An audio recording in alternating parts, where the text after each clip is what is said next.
Bon, ce soir, j'ai un peu de pression parce que je vois que j'ai en face de moi des éminents hommes de Dieu. J'ai des maîtres. C'est toujours compliqué de parler devant les maîtres. Alléluia.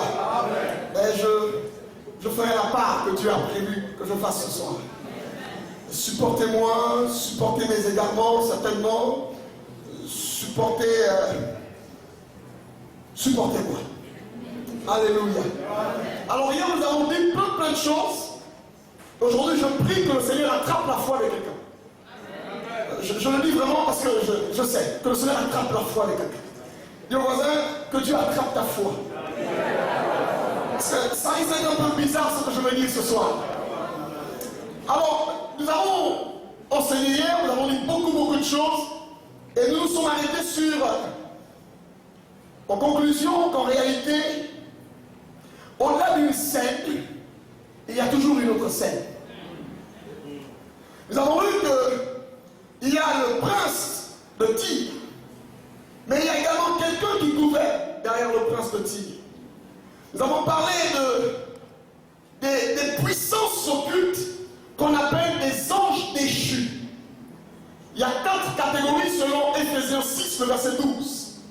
Et ce sont ces archanges-là, ces anges déchus, qui ont le contrôle des nations en réalité. Nous avons vu que le plus important pour le diable, ce n'est pas de posséder les familles. Le diable a une quête, ce sont les nations. Et son investissement, c'est dans les nations, la conquête des nations. Et nous avons dit que le diable nous distrait beaucoup dans l'église parce que nous, notre chemin de bataille, c'est chasser les esprits, organiser des séminaires, trouver les gens de travail, prier pour que les gens se marient, c'est très bien. Vous savez, j'ai même découvert une chose en lisant les Écritures, c'est que parfois nous pensons que nous allons organiser des mariages alors que nous allons organiser des cérémonies de mariage. Parce que ça a été vérifié que le taux de divorce ne se trouve malheureusement pas dans le monde, mais dans l'église. Mais à la fin de chaque année, les pasteurs font le bilan du genre de mariage qu'ils ont organisé. J'ai un ami pasteur qui me disait, je vais instituer quelque chose à l'église. De la même manière qu'on fait une cérémonie pour se marier, on va également organiser une cérémonie pour divorcer. Il dit, en même temps que je prie pour les mariés, je prie aussi pour leur divorce en cas de. Parce que quand on veut se marier, on veut voir le pasteur. Mais généralement, quand on veut divorcer, on ne voit jamais le pasteur. Donc il profite déjà à prier pour le divorce en cas de. C'est bizarre. Alléluia. En fait, le diable nous amène sur un terrain dans lequel lui ne va pas. Lui, il est pour la conquête des nations. Nous, on se précipite pour des petites choses là. Et nous avons dit que le principe, puisque nous parlons, je vais résumer vraiment rapidement à la fin pour ceux qui n'étaient pas là. En fait, tout ce que le diable fait, c'est dans l'optique de contrôler les dirigeants. Et nous avons dit que le problème du Gabon, par exemple, ce n'est pas un problème de chef d'État, de président, de ministre qui n'est pas bien. C'est un problème de couverture spirituelle. Amenez qui vous voulez au sommet de l'État, si la couverture spirituelle est la même, ils reproduiront les mêmes choses que les gens qui ont eu des projets de bien construire le Gabon. Arrivés au poste qu'ils ont obtenu, on ne comprend pas ce qui se passe. Bizarrement, ils ont perdu leur réflexe intellectuel. Des gens qui décriaient le fait d'opprimer le peuple, quand ils deviennent du côté de ceux qui dirigent, ils commencent à opprimer le peuple. Ce n'est pas simple. Il y a des puissances qui travaillent dans ce sens. Et nous les chrétiens, nous passons notre temps à vouloir régler les choses de manière politique, on cherche, on va sur Facebook, qu'est-ce que Thibaut Adjatis a dit, qu'est-ce que ceci a dit, et c'est dans ça, en fait, dans le camp de ça là, qu'on essaie d'avoir une pensée de Dieu. Nous avons dit que le jubilé est une loi divine, parce que Dieu est le propriétaire de la terre, rien n'appartient à personne dans ce monde-là. Tout appartient à Dieu. Et il y a une loi divine qui dit qu'au bout d'un moment, il faut relâcher les esclaves. Au bout d'un moment, il faut renvoyer libre les opprimés. Au bout d'un moment, il faut permettre à ceux qui n'étaient pas dans le bonheur de connaître le bonheur.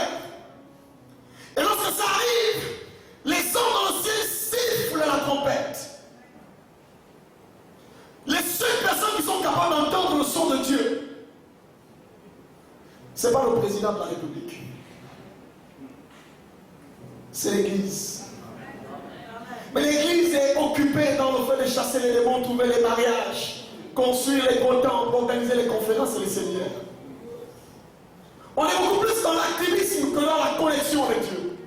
Et c'est là le problème. On est obligé d'avoir des mauvaises sources d'inspiration et d'information. Et donc, quand la trompette est sonnée, il n'y a personne pour capter le message.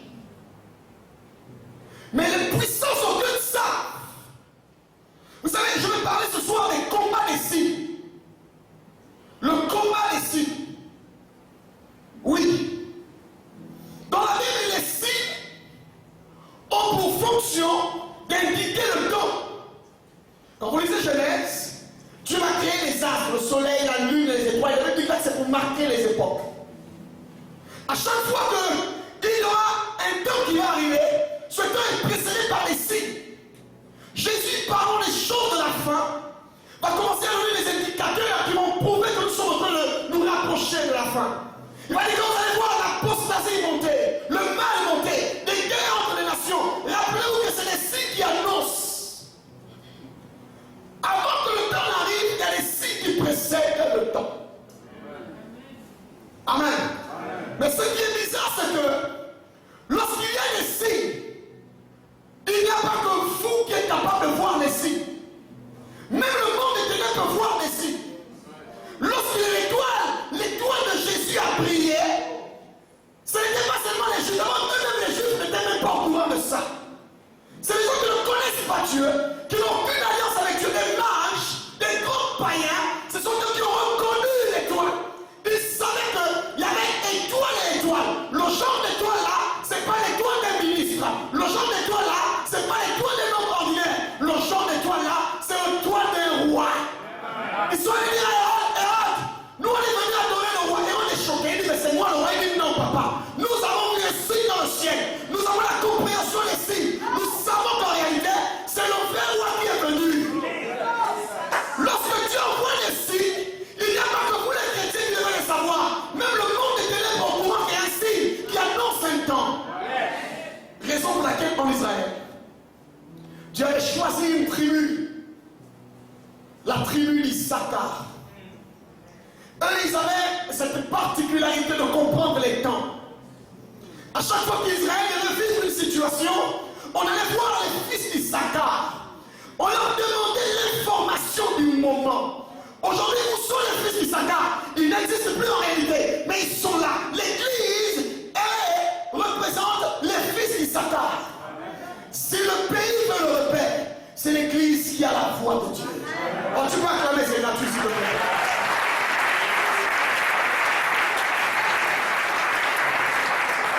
Il y a tellement de signes qui parlent pour ce pays. Il y a tellement de signes qui parlent pour le continent que les chrétiens sont occupés à faire autre chose. Et comme Satan, il est très vif, il sait sentir les coups. La Bible l'appelle le prince de la puissance de l'air. Il est champion dans le fait d'anticiper. En Égypte, il a senti que les 400 années de servitude étaient finies. Il a senti que quelque chose devait se passer. Il y avait un signe dans le ciel. Il a ordonné qu'on tue tous les enfants. On arrive au temps de Jésus. Il sent qu'il y a quelqu'un de particulier qui est venu. Et on est inspiré par les entités ténébreuses décide de tuer les premiers-nés. Les gens de l'autre côté là-bas, ils sont plus sensibles que nous. Satan nous a enfermés dans l'église. Battez-vous avec les dons spirituels. Qui va être pasteur, qui va être prophète, qui va être ceci. Eux, ils gagnent dans le monde. Ils avancent. Nous, amis, on ira au ciel. On va aller dans le texte. La Bible nous parle des signes. Et là, il y a un signe, par exemple. Dans les Écritures, il y a plusieurs signes. Parfois, on n'a pas besoin de rentrer en transe pour comprendre ce qui se passe dans une nation. Il y a des gens qui sont trop spiritualisés. Il y a un problème, ils veulent essayer de rentrer dans l'esprit pour comprendre. Les Écritures nous montrent qu'il y a des signes. Quand c'est écrit, il y a des signes déjà facilement pour comprendre ce qui se passe. Ecclésiaste 10, le verset 5 à 7. Il est un mal que je fus sous le soleil, combinerait à la part ou combinera au provenant de celui qui gouverne. La folie occupe des postes très élevés. Et les princes marchent sur terre comme des esclaves. Alors, je ne sais pas si je parlais à quelqu'un. Je reprends. Il est un mal que j'ai vu sur le soleil, comme il aurait en provenant de la part de celui qui gouverne. Il dit la folie occupe des postes très élevés. Et les riches sont assis dans l'abaissement. Et la Bible dit ceci, j'ai vu des esclaves. J'ai vu des esclaves assis sur les chevaux et les princes marchant sur terre comme des esclaves. Une inversion du cycle normal. Nous sommes dans un pays où nous louons la médiocrité. Nous sommes dans une nation, dans un continent où personne n'est à sa place. Salomon dit, il y a un cycle puissant qui ne... J'arrive pas à comprendre ça. Il dit, c'est comme si c'est une erreur de la part de ceux qui gouvernent. Non, c'est pas une erreur, c'est intentionnel. Ceux qui gouvernent intentionnellement pour mettre des gens qui ne font pas la place qu'il ne faut pas. Mais ce n'est pas de leur faute. La décision vient d'en haut de quelque part. Acclame le Seigneur.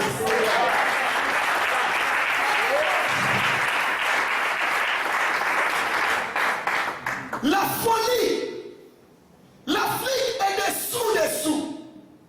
On usurpe les positions des gens. Et cette réalité est réelle, permettez-moi la répétition, autant dans le monde que dans l'église. Vous voyez des charlatans, pasteurs, prophètes, c'est eux qui ont beaucoup de âmes, qui ont beaucoup d'argent. Vous êtes pasteur, vous vous sentez, vous aimez Jésus, personne ne viendra chez vous. Oh my God, my God, my God. Vous êtes sérieux, vous craignez Dieu, vous enseignez la doctrine, mais les gens ne viendront jamais. Mais là, on va faire boire aux gens l'eau des caniveaux, là-bas ce sera plein. Oh, c'est une folie. C'est une folie. C'est une folie. Là où les gens devraient être, ils ne sont plus là. C'est une folie. Dis-moi qu'il y a un problème. Non, dis-moi qu'il y a un problème. Dis-moi qu'il y a un problème. C'est si clair qu'il y a un problème dans ce pays. Parfois tu as si tu dis d'accord. Est-ce que c'est moi qui ai un problème avec Dieu ou c'est Dieu qui a un problème avec moi? Seigneur, je ne prêche pas quoi? Non, tu prêches mon fils. Sauf que c'est l'atmosphère qui est pourrie. L'atmosphère est pourrie. Alléluia. Alléluia. Proverbe 14, verset 34. La justice élève une nation. La justice élève une nation. Mais le péché est la honte des peuples. Le péché est la honte des peuples. Quelqu'un a entendu ça? Ce qui fait que la justice, un pays soit élevé, un pays soit haut, ce n'est pas ses richesses. Non, le Gabon est un pays béni de Dieu. On s'en fout. Ce n'est pas ce qui va faire que le Gabon soit respecté. Ma Bible me dit, c'est la justice qui élève une nation. Vous pouvez avoir tout l'argent que vous voulez. S'il n'y a pas de justice, la nation sera en bas. Oh, oh, chacun. On voit les gens, dans mon pays, le Gabon, il y a la richesse et puis il y a quoi? La Bible dit que le péché, c'est la honte des peuples. Mais là, voici comment ça se passe. Le diable n'a pas le pouvoir de fermer le ciel d'une nation. Il ne peut jamais, quelle que soit son onction, fermer le ciel d'une nation. Mais le diable était dans l'éternité avec Dieu. Il connaît comment ça se passe. Il sait comment faire en sorte que Dieu quitte la nation. Actuellement, je vous ai dit au départ, le défi du diable, c'est de posséder les nations. Le diable veut chasser Dieu des nations. Il veut dire à Dieu, reste dans ton trône, laisse-nous sur la terre avec les hommes. Ils vont nous sentir ici. Mais il faut mettre une stratégie. Il faut mettre une stratégie. Il sait que Dieu est saint. Connaissez-vous l'histoire de Balaam et de Balak? Amen. Il a tenté de maudire Israël. Il n'a pas réussi. L'enchantement ni la divination ne peut rien contre les enfants de Dieu. Le diable est informé de ça. J'entends les gens disant, je suis victime de la sorcellerie. Ma Bible me dit que l'enchantement et la divination ne peuvent pas triompher les enfants de Dieu.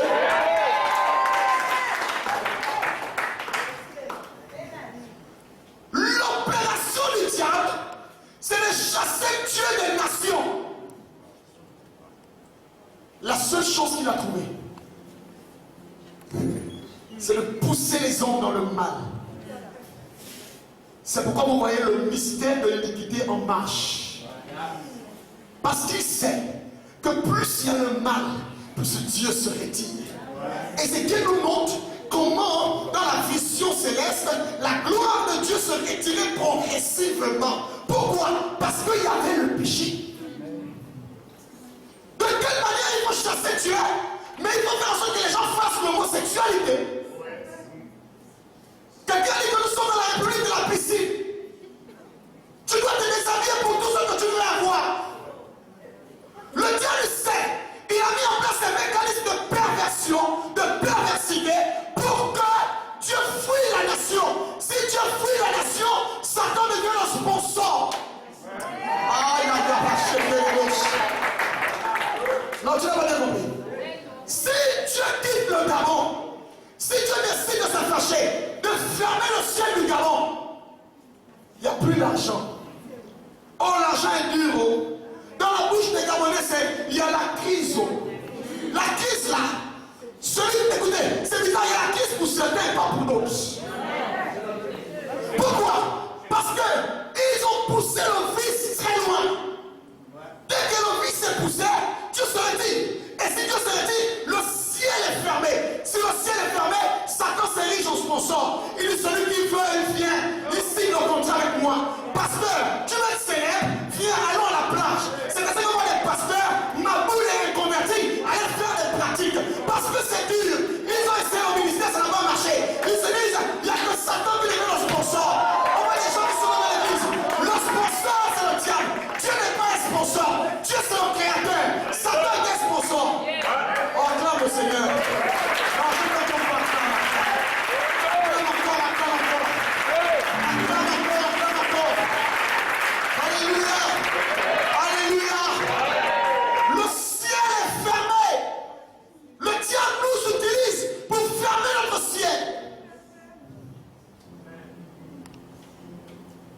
Vous savez, le péché n'affecte pas Dieu. Le péché ne change pas en Dieu ce qu'il est. Le seul problème du péché, c'est que ça détruit votre relation personnelle avec Dieu. Vous savez, tout le monde dit que Moïse est parti prendre la loi dans le mont Sinaï. Permettez-moi d'ouvrir cette parenthèse. La loi que Dieu donne à Moïse, ce n'est pas une loi qui existe depuis l'éternité. C'est pas vrai. Moïse va prendre 10 tablettes. Mais on n'a pas besoin de faire 40 jours pour prendre 10 tablettes. Est-ce que nous sommes d'accord? Mais Moïse, quand il va au mont Sinaï, Dieu va l'expliquer l'histoire du monde. Il dit, la loi que je te donne là, en fait la loi, c'est quoi ça? Ça servait à quoi? À chaque fois que les hommes commettaient les actes, Dieu écrivait. Dieu écrivait. Ça devenait loi. Judas accoucha avec sa belle-fille, c'était écrit l'inceste. Les anges ne commettent pas l'inceste. Les anges ne font pas l'adultère. Les anges n'adorent pas les reptiles. Pourquoi c'est écrit dans la loi? En fait, la loi, c'est le résultat des actions des hommes avant Moïse. Depuis Adam jusqu'à Moïse. Quand il est venu au mont Sinaï, Dieu lui a dit, voici le résumé de la vie des hommes. Je te donne ça pour leur dire, faites attention. Si vous voulez que le ciel soit ouvert, ne faites plus comme ça là. Acclame Jésus.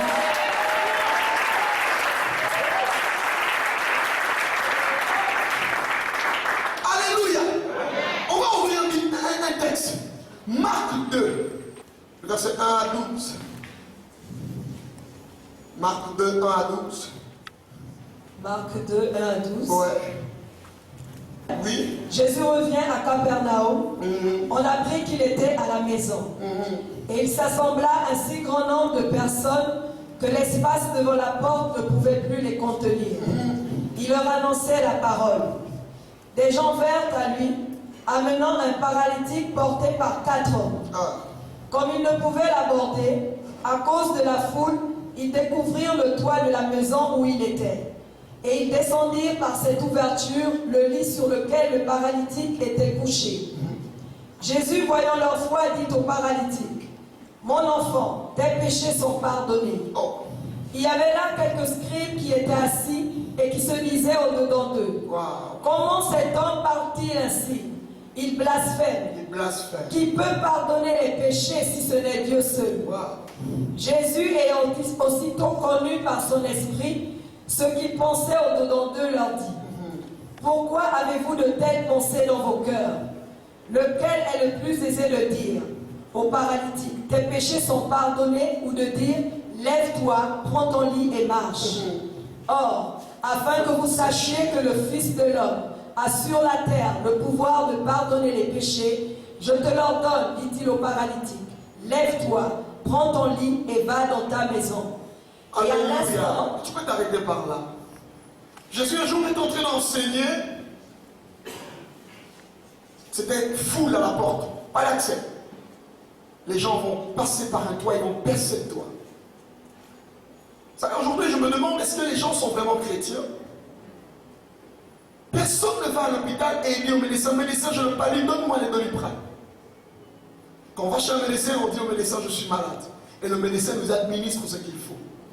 Les chrétiens, quand ils viennent à l'église, c'est eux qui vous disent ce que vous devez faire. Vous avez même l'impression que vous voulez supplier par la grâce de Dieu, viens à l'église, s'il te plaît.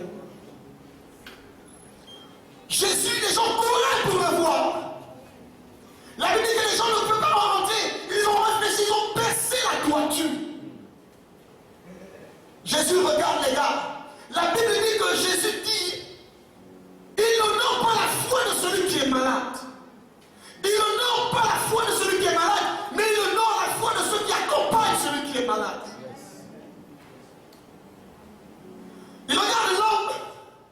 Je me dis, un bon pasteur charismatique comme moi, je vais commencer à parler en langue, imposer les mains, reçois la guérison. Jésus ne fait pas ça. Nous tous on voit un paralytique, le premier réflexe qu'on a dans l'église, même en tant que pasteur, quelqu'un est malade, on va imposer les mains. Jésus aussi peut imposer les mains parce qu'il est malade. Jésus lui dit, mon ami, tes péchés te sont pardonnés. En fait, il est en train de lui dire que sur toi, je ne vais pas appliquer le principe de l'exousia. Tu n'as pas besoin. Tu es malade, non pas parce que tu es malade. Tu es malade parce que tu as brisé un principe de Dieu dans ta vie. Ton problème, ce n'est pas un problème de maladie. Ton problème, c'est que tu as brisé une loi et c'est ça qui t'atteint aujourd'hui. Donc tu as besoin d'être pardonné pour être guéri. Il y a des gens qui n'ont pas besoin qu'on les impose les mains, ils ont besoin d'être pardonnés. L'apôtre Paul, dans sa sagesse, va dire à Timothée, ne te précipite pas d'imposer les mains aux gens. Chrétien, pasteur, on ne se précipite pas d'imposer les mains aux gens. Là, il est dans un cas où il doit imposer les mains, il dit non, ton problème, ce n'est pas un problème de délivrance, tu as un problème de péché. Tu as commis un acte qui a mis une barrière entre Dieu et toi. C'est ça qu'il faut régler. Donc il y a deux grands mystères dans le principe de Jésus. Ici, le problème de ce monsieur, ce n'était pas que le diable l'attaquait. Parfois on dit aux gens, c'est Satan qui nous attaque. Non, le problème c'est pas ça.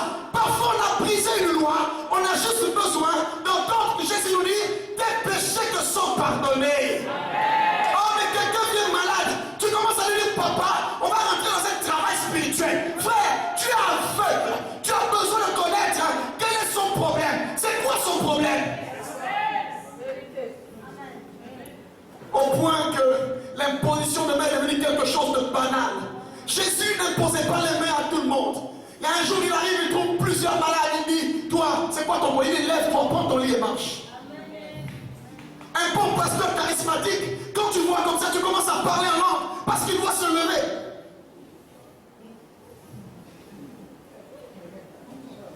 Le problème des nations, là dans ce cas de figure, ce n'est pas un problème du diable, c'est un problème de ce qu'on a brisé. Ce qu'on a brisé, on a ciel. Il instruit Salomon, il dit Salomon, en fait la vérité, il dit quand tu dédicaces le temple, rappelle-toi quand le peuple va pécher, je fermerai le ciel. Satan n'est pas dedans. Maintenant, permettez-moi de vous choquer ce soir. Écoutez-moi bien. Quand vous lisez la Bible, depuis l'Ancien Testament, la Bible ne fait pas référence au diable dans l'œuvre du salut de Jésus. La seule fois où la Bible en parle, Genèse 3:15. Je mettrai une inimitié entre la postérité de la femme et ta postérité. Celle-ci te crasera le talon, cette te blessera et tu l'écraseras le talon. Il n'est jamais dit, lorsque les prophètes parlent du salut, de Yeshua, le Mashiach, ils ne font pas mention de Satan dedans. Parce que Satan n'est pas l'opposé de Dieu.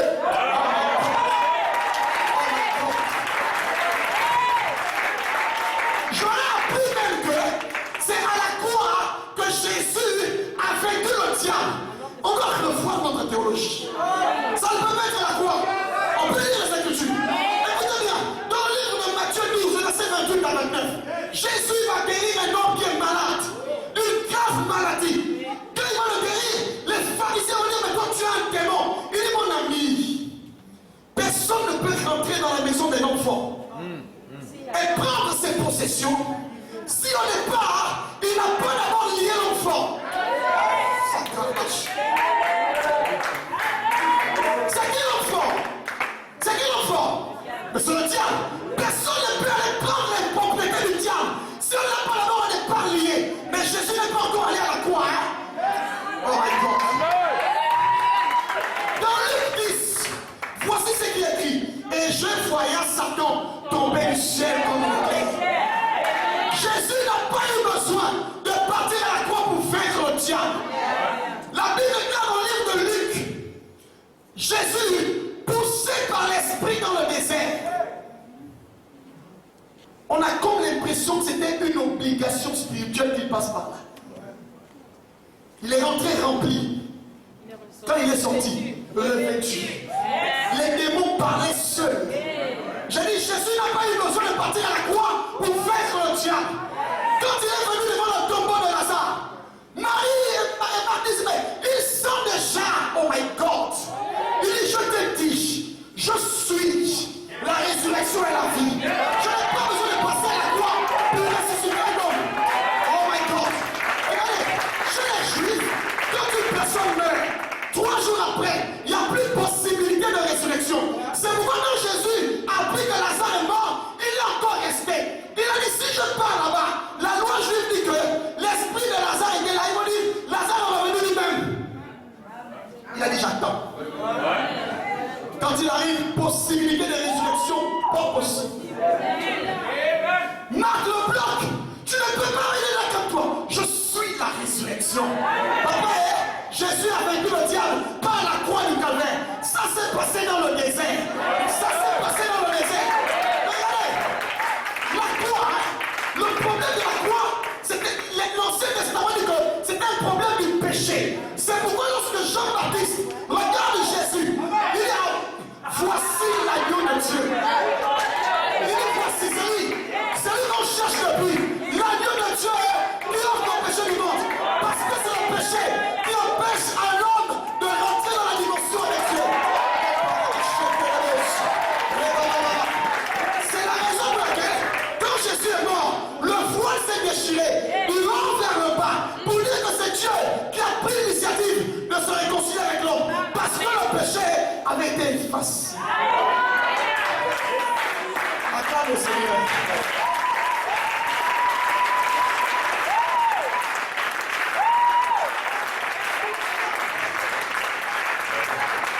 Vous allez me dire, mais parce que qu'est-ce que l'apôtre Paul dit dans Colossiens? Il les a vaincus. Il a triomphé par la croix. Vous voyez, on ne dit même pas il a vaincu le diable. On dit il a triomphé des puissances des ténèbres. La première chose que Paul dit, il dit il a effacé. Il a fait quoi? Il a effacé l'acte dont les ordonnances nous condamnaient et qui subsistaient contre nous. C'était ça le vrai problème de la croix. La croix c'était pas autre chose. C'était il fallait effacer l'acte qui nous empêchait de voir Dieu. Il fallait effacer ça. Et Jésus est venu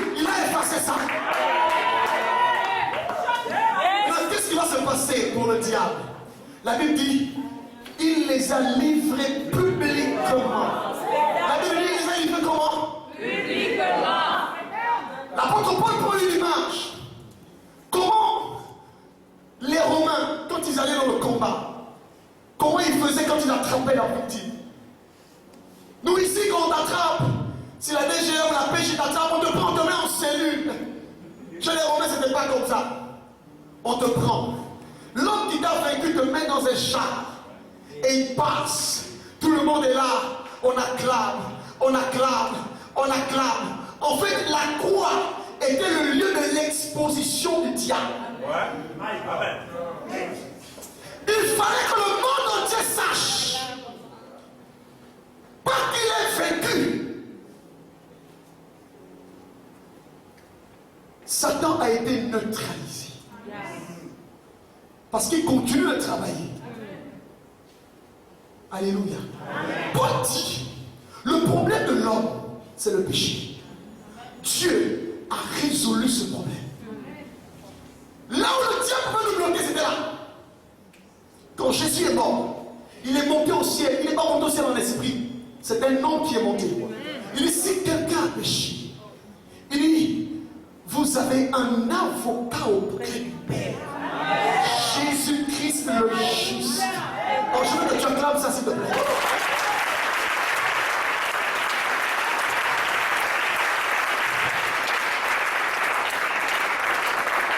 Donc Dieu a contourné le problème. Le Gabon ne peut pas périr parce qu'on a péché. Oh, oh, oh. C'est plus possible. C'est-à-dire que même si les Gabonais marchent nus dans la ville, on ne peut plus périr. Parce que dans le peuple, il y a le peuple. Alléluia. Je dis, dans le peuple, il y a le peuple. Quand il dit, c'est mon peuple, sur qui, pas tout le monde, pas tout le monde, mais c'est mon peuple, sur qui est invoqué mon nom, s'humilie, prie, recherche ma face. Il dit là, je l'exaucerai du haut des cieux. Nous n'avons pas besoin de réunir tout le Gabon pour faire la prière nationale. On n'a pas besoin de faire les cultes écuméniques après les musulmans, les bouddhistes, tout ça. C'est pas le peuple de Dieu. Le peuple de Dieu, c'est vous et moi. Quand vous avez ça, le peuple de Dieu, c'est vous et moi. La famille que le ciel connaît. Le ciel ne connaît pas personne d'autre. Le ciel nous connaît. Pourquoi? Parce que nous avons été justifiés. Déclarés justes. Quand Dieu nous regarde, quand tu dis Seigneur, pardonne au président, il ne voit pas le président, il voit l'alliance qu'il a avec son peuple.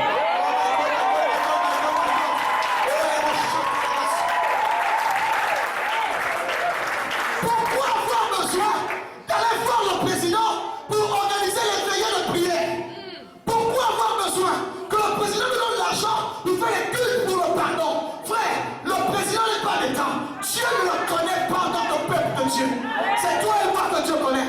Acclame le Seigneur.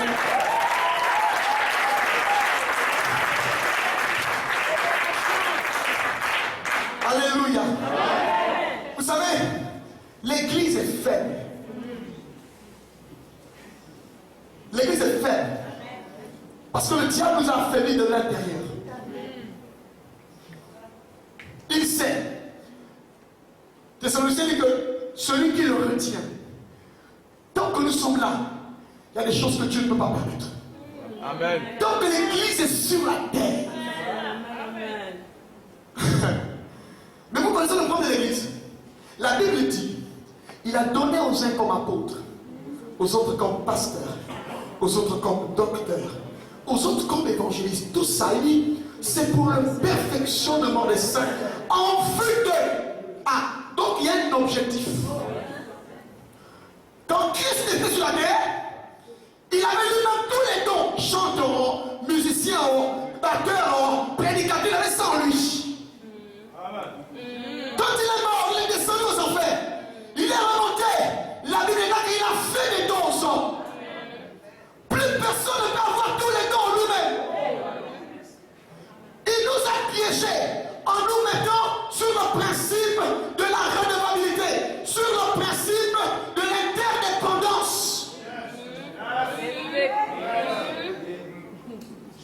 pasteur, c'est une dimension du Christos. Ce n'est pas tout le Christos. Le Christos, c'est le pasteur, le prophète, l'apôtre, le docteur, le chantre, le gars de l'accueil. C'est tout ça le Christos. Tu as une église, c'est toi-même qui prêches là-bas. Tu prêches seul. Tu es pasteur, tu prêches, tu enseignes, tu délivres, tu prophétises. Mais la Bible déclare que tu formes des chrétiens bancals. Parce qu'il faut qu'un prophète vienne déposer la dimension prophétique. Il faut qu'un apôtre vienne déposer la dimension apostolique. Il faut qu'un pasteur, un évangéliste, quand on commence à dire mon église, mon église, mon église, on est en train de tuer l'œuvre de Dieu. Les gens sont imbus d'eux-mêmes. Ils pensent qu'ils se suffisent. Mais Dieu n'est pas un malade. Il a donné aux saints. Nous fragilisons l'église. Il faut les voir. Nous devons être un. On va être comment? Toi-même, tu es le pape de ton église.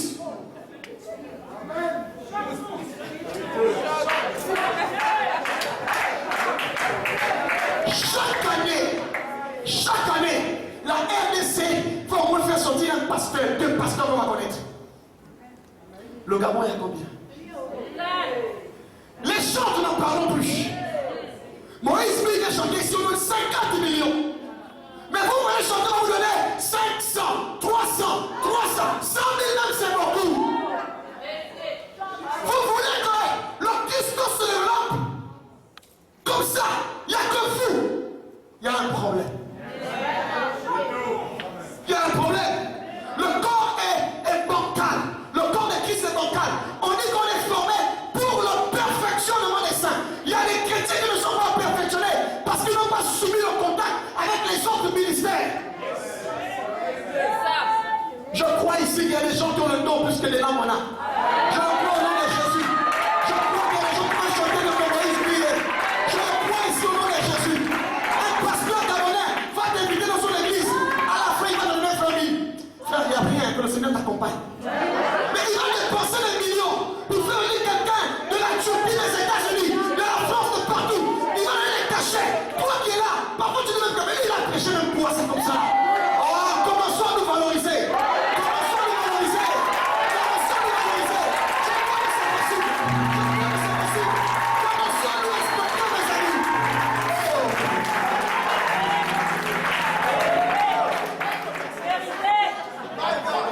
Oui, il y a des gens qui peuvent prêcher à la dimension du pasteur Marcelo ici. Il y a des gens qui peuvent prêcher ici. Dans ce pays, j'ai écouté des gens qui prêchent. J'ai dit, il est au Gabon, mais c'est normal. On ne connaît pas faire la dimension de la propulsion. Les Congolais, ils s'invitent entre eux. Ils se félicitent. Ils font la promotion de leurs artistes. Toi-même, Gabonais, va mettre le clip sur YouTube. On va te toiser. Ça là, c'est même qui encore. Mais rappelez-vous le principe. Un royaume divisé. Je veux que vous sachiez que nous sommes en guerre. Nous sommes en guerre. Divisé, on ne peut pas gagner. Les affaires d'éclavisme, des petits groupes, ça ne marche pas dans le corps de Christ. Nous sommes un corps. Il faut dire ça aux gens. On n'est pas un corps quand on se rassemble pour faire des séminaires. On est un corps parce qu'on doit travailler ensemble. On doit respecter les principes des autres. On doit savoir que quand j'ai besoin de quelque chose, j'appelle le pasteur Mélanie parce que lui va venir faire asseoir les choses. Je n'ai pas ça, mais lui il a ça.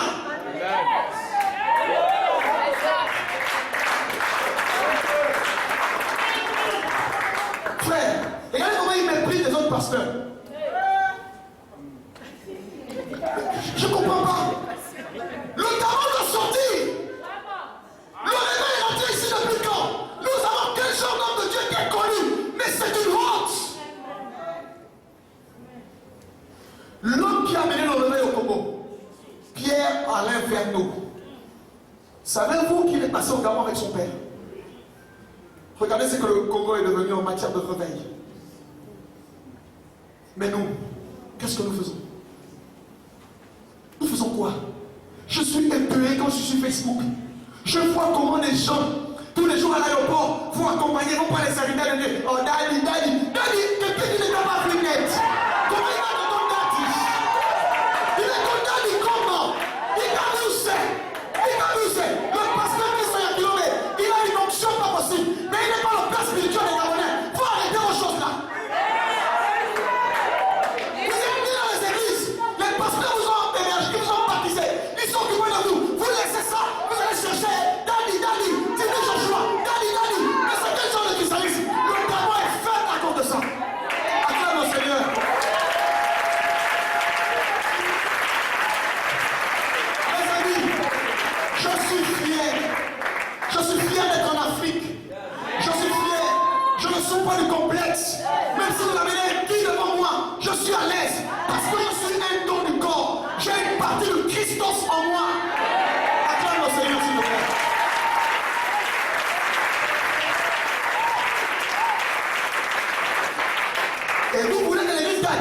l'église ne peut pas gagner. On ne rêve pas, les amis. L'église ne peut pas gagner. Ne rêvez pas. Parce que le Christos n'est pas complet. Le Christos n'est pas complet. Quelqu'un lit déjà 3 versets. Il commence à s'appeler pasteur, prophète. Mal formé, mal affermi. Le voisin, il faut que ça change. Le voisin, il faut que ça change. Excusez-moi de vous le dire, mais le réveil que nous attendons, ce n'est pas comme le réveil que nos pères ont vécu, où il y avait une émotion forte, parce que là-bas les gens aimaient Dieu, ils craignaient Dieu.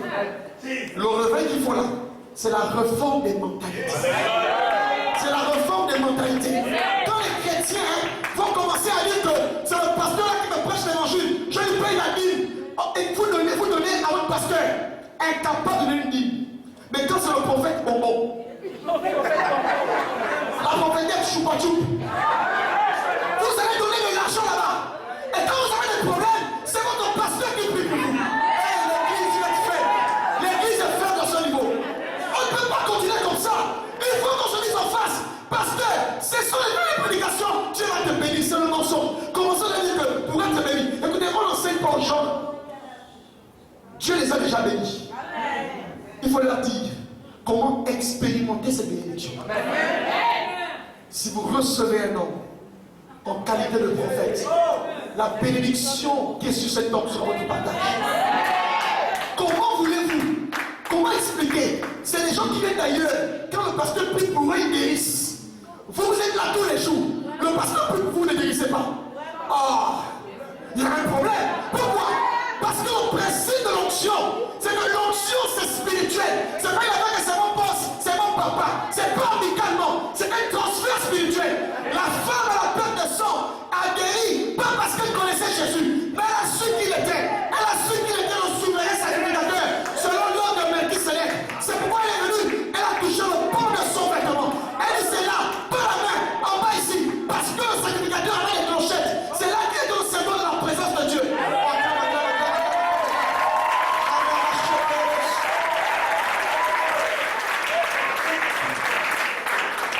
On doit aller loin. On devait être loin depuis. On devait être loin depuis. On en vit. Quand un pasteur étranger vient ici là, l'église est pleine, les gens vont là-bas, non, c'était fort. Mais il nous dit les mêmes choses que les pasteurs nous répètent dans les églises tous les jours. Hé, maladie spirituelle. Acclame le Seigneur s'il te plaît. Alléluia. Matthieu 16, verset 19, rapidement s'il vous plaît. Matthieu 16, 19.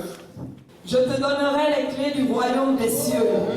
Ce que tu liras sur la terre sera lié dans les cieux.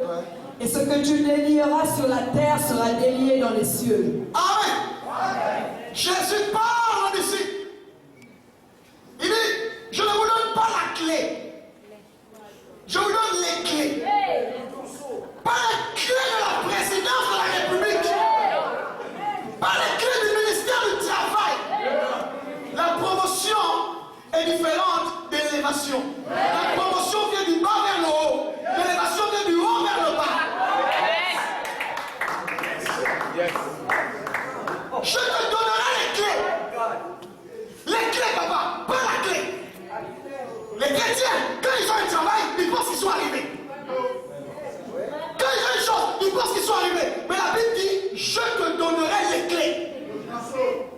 Les clés des cieux. Les clés du royaume, écoutez-moi bien. C'est pas la clé d'une maison. Tu n'es pas propriétaire. Le pasteur dit que tu es maudit parce que tu n'as pas une maison. Le pasteur là, il a un problème dans sa tête. Je te donnerai quoi c'est? Les clés du royaume des cieux. C'est quoi le royaume des cieux? Le royaume des cieux, c'est la dimension spirituelle qui gère l'univers. Tout ce qu'on vit ici là, ça vient d'en haut. Les disciples ont voulu faire les problèmes entre Jean-Baptiste et Jésus. Il dit non, tout homme ne peut avoir que ce qui lui vient d'en haut. Les clés du royaume, le royaume c'est la dimension, ce sont les clés parce que ça ouvre tout. Amen. Oh, mais tu m'as pas compris. Amen. Les clés ouvrent tout. Le président, il n'a pas les clés du royaume, il a les clés du pays. Le maire, il a les clés de la ville. Mais nous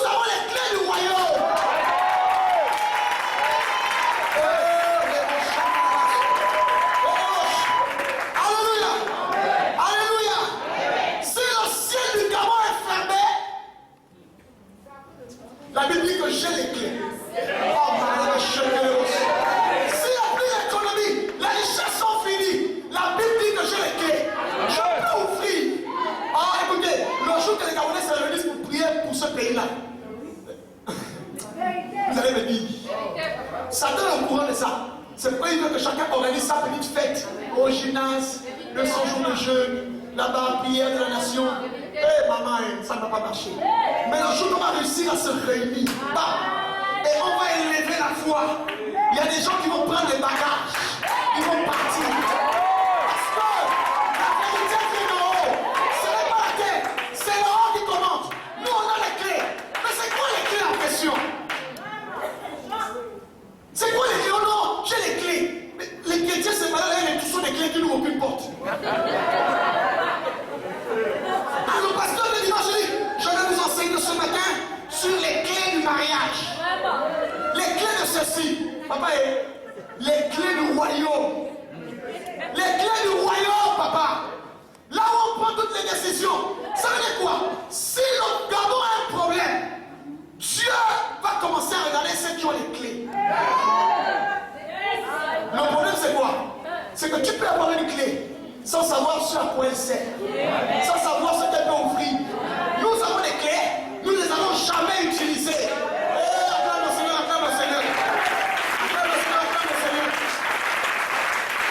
La Bible m'a dit, en Israël, un homme, on ne connaît pas son père et sa mère. Il sort et lit le Tishbite. Il restaure l'histoire d'un peuple. Akab va passer sa vie à courir derrière Élie. Nous, au Gabon, on court derrière les hommes politiques. Oh my God. Akab sait que celui qui peut amener la pluie, c'est pas lui-même, c'est pas Jézabel. Il sait que peut-être que l'homme n'a pas les parents. On ne connaît pas où il est né. Il n'a pas d'amis. On dit seulement Élie le Tishbite. Mais c'est lui qui a les clés. Qui peut faire une prière pour que le ciel s'ouvre.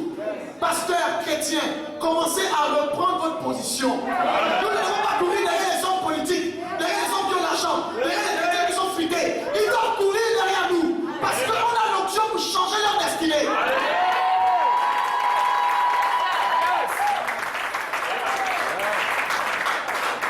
Akab panique devant Élie. Élie dit Akab monte. Il n'a qu'à manger, il y aura la pluie. Et regardez comment le diable nous a amenés en train de marcher. Les esclaves sont sur les chevaux. Quand on veut faire un programme, on va mentir. D'abord les chrétiens, eux, ils sont possédés dans leur raisonnement. Ils ne comprennent pas que l'évangile est gratuit, mais l'évangélisation coûte cher. Donc, ils te tuent déjà de l'intérieur. Ne sachant plus quoi faire, plus que tu veux exister, tu es obligé de te greffer un homme politique qui va t'humilier après. On dit au voisin, je ne signerai pas ce contrat. On dit, je ne signerai pas ce contrat. On dit, je ne signerai pas ce contrat. Dieu est dans son trône. Il est capable de nous bénir. Satan nous fait signer le contrat. Que des hommes de l'Église étaient intègres.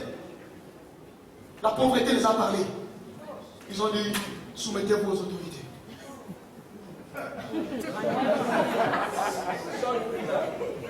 Alléluia. Mais c'est quoi la clé? Philippiens nous explique quelque chose. Philippiens 2, l'apôtre Paul dit, ayons les sentiments qui étaient en Jésus. Il dit, lequel existait en forme de Dieu. Il n'a pas regardé son égalité avec Dieu comme une proie, mais il s'est abaissé. Il est devenu obéissant jusqu'à la mort de la croix. C'est pourquoi, on est théologie qui exprime une cause. C'est pourquoi, c'est à cause de ça que Dieu lui a donné un nom qui est élevé au-dessus de tous les noms. Il dit, afin qu'au nom de Jésus, tout genou fléchisse. À chaque fois que le nom de Jésus est cité, il doit se rassurer que tout genou fléchisse. Tu n'as pas compris? À chaque fois que Jésus est cité quelque part, le principe c'est que tout genou doit fléchir. On ne peut pas dire Jésus si les genoux ne fléchissent pas. On dit qu'il a reçu le nom. Mes amis, il y a des noms, mais lui il a reçu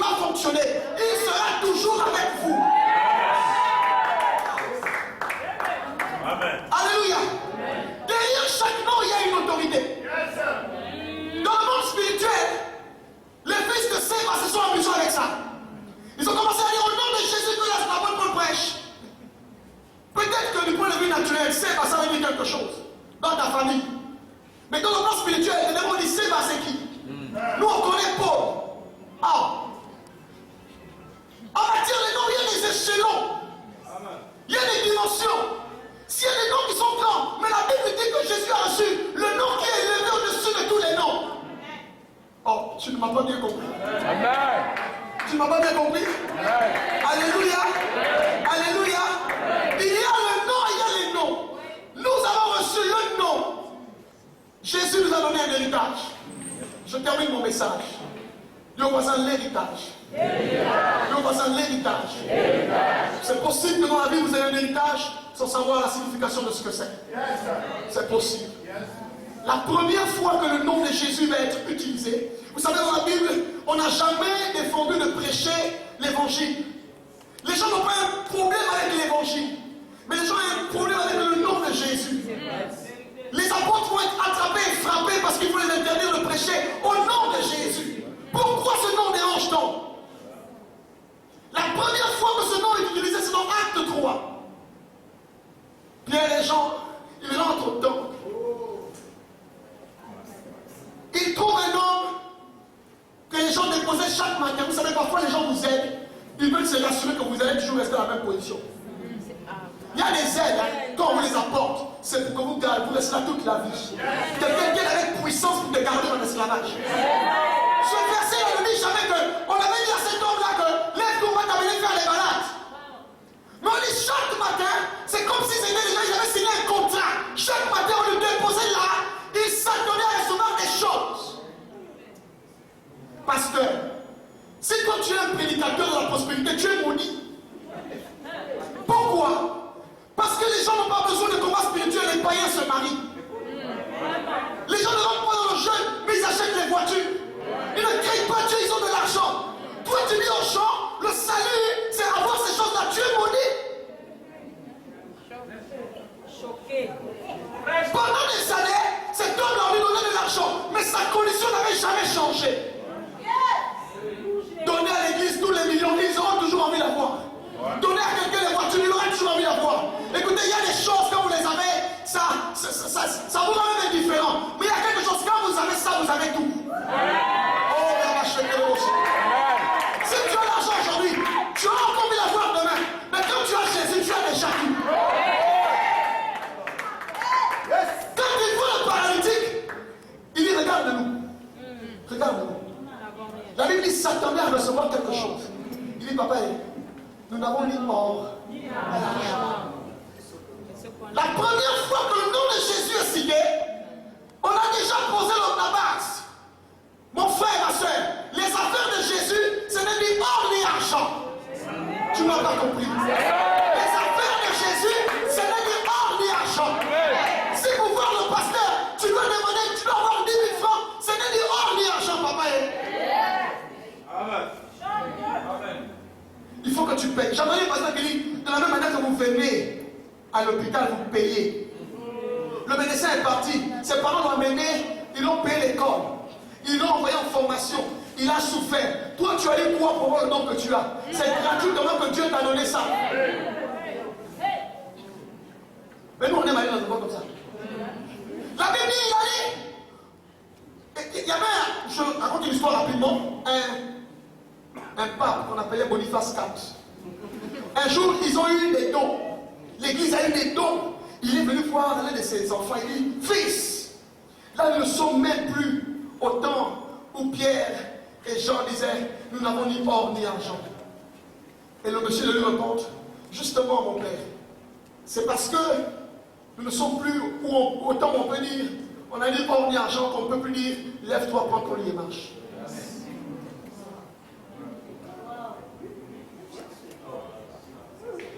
Alléluia.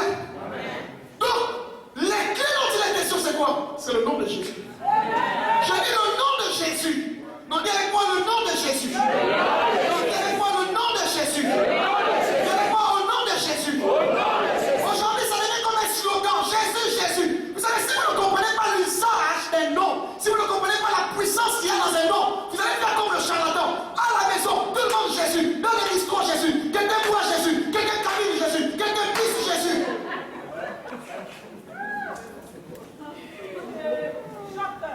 L'Église n'a pas suffisamment utilisé le nom de Jésus.